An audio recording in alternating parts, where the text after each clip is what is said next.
Ditte. Nu kommer råd i mit talepapir. Kære Ditte, du har gjort noget, som ikke er let. Du har udfordret vores måde at tænke på, og du har flyttet fokus fra at få autister til at passe ind, og til at få omgivelserne til at forstå. Det er ikke bare en faglig pointe. Det er et menneskesyn. Du har en særlig evne til at se de små detaljer, der gør den store forskel. Til at opdage, hvornår det, vi kalder udvikling, i virkeligheden handler om at tilpasse sig andres forventninger. Du beskriver det selv så præcist. At tage den anden alvorligt kan betyde, at vi afstemmer os til et andet tempo, en anden rytme og andre interesser.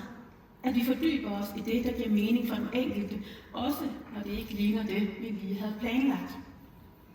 Samtidig insisterer du på, at autistiske mennesker selv skal have en stemme i forståelsen af autisme. At vi ikke kan forstå et menneske, uden at lytte til det menneske. Og du minder os om noget afgørende. At ønsket om relationer er fælles.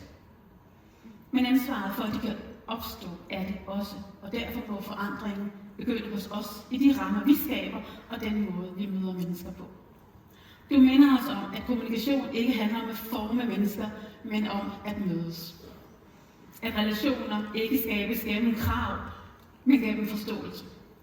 At trivsel ikke opstår, når man lærer at skjule sig selv, men når man får lov til at være sig selv. Det lyder enkelt, men det kræver mod. For det udfordrer vaner, systemer og os selv. Det du gør har betydning. For fagpersoner, der får et nyt blik på deres arbejde. For familier, der oplever mindre konflikt og mere ro. Og for autister, der bliver mødt med respekt frem for krav om at passe ind. Hvis vi kun skal tage én ting med, så er det måske det. At vi først for alvor gør en forskel, når vi stopper med at ville ændre mennesker, og i stedet begynder at forstå. Kære Ditte, vejen af Autismeforeningen er mig en stor ære at tildele dig. Og Autismeprisen 2026, ja, sådan. Stort tillykke, og tusind tak.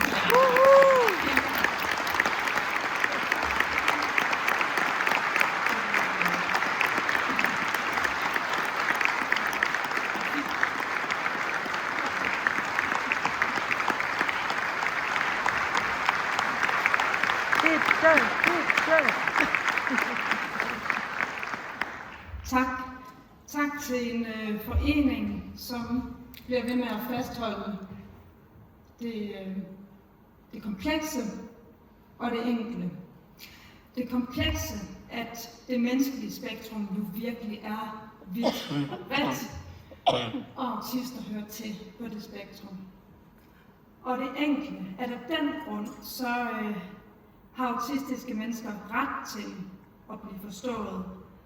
Ret til at lære og udvikle sig og få indflydelse, også på en måde, der er i overensstemmelse med, hvad de selv finder vigtigt og rigtigt og værdifuldt og smukt, som vi også så i videoen før.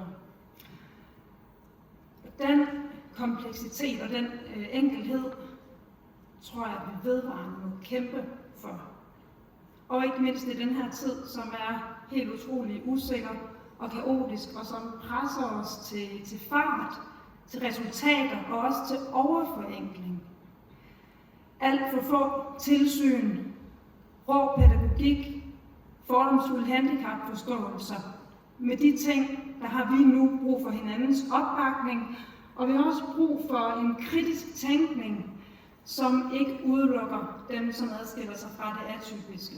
Og derfor tror jeg, at vi skal kæmpe for kompleksiteten og enkelheden ved at lytte, og så ved at flytte og rykke på tingene. Så lyt til dig, som er autist og går på universitetet, eller rundt ude i naturen, eller bor på et paragraf 108-tilbud. Lyt til dig, som elsker, når vi sammen ser lyset flimre bag træerne, eller det samme afsnit af Shetland for 100. gang. True story. Og lyt til dig, som taler med mig med tusindvis af ord, eller tusindvis af alt muligt andet. og lyt på en måde, så det står fucking soleklart for dig, at du er forstået. At du hører til, og at du betyder noget. Og så på den baggrund at flytte og rykke på tingene, og ikke altid på dig. Ryk på tingene, flyt på tingene, når vi laver lovene, og når vi fordeler goderne. Ryk på tingene, når vi afholder jobsamtalerne, som du er med til, eller jobsamtalerne, som skal ansætte dem, der skal være sammen med dig, der hvor du bor. Ryk og flyt på tingene, når vi laver skole, almen og specialskole. Så flytte og rykke på tingene, så vi får en virkelig verden, som du og dem, der forstår dig, er aktive medskabere af. Så igen, tusind tak for anerkendelsen og tilskyndelsen til det fortsatte fælles arbejde. Mange tak. Tusind tak.